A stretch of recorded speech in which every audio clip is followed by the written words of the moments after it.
বিশ্ব ভূ-রাজনীতির ইতিহাসে ট্রিপল আঁতাত বলতে কী বোঝায়? সো এটা মেইনলি ১৯০৭ সালে হয়। তবে এই ঘটনাটি জানতে হলে আমাদের ফিরে যেতে হবে ১৮৭০ থেকে ৭১ সেডানের যুদ্ধে, যেটি হয়েছিল ফ্রান্স আর জার্মানির মধ্যে। সো সেখানে ফ্রান্স পরাজিত হয় এবং জার্মানি একক আধিপত্য বিস্তার করে।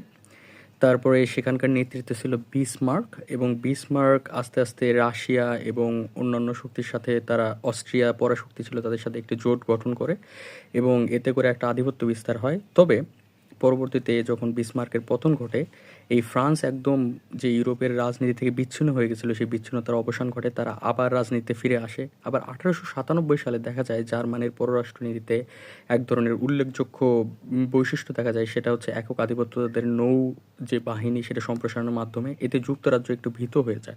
সেক্ষেত্রে যুক্তরাজ্য আবার তাদের যে নিঃসঙ্গতা নীতি, একা একা থাকার নীতিটা সরে এসে রাশিয়ার সাথে তারা এক ধরনের জোট বাঁধে, যেটাকে বলা হয় হচ্ছে ইংরুশ কনভেনশন। পরবর্তীতে তারা ফ্রান্সের সাথে এক ধরনের আতাত করে, যেটাকে বলা হয় আতাত কার্ডিয়াল।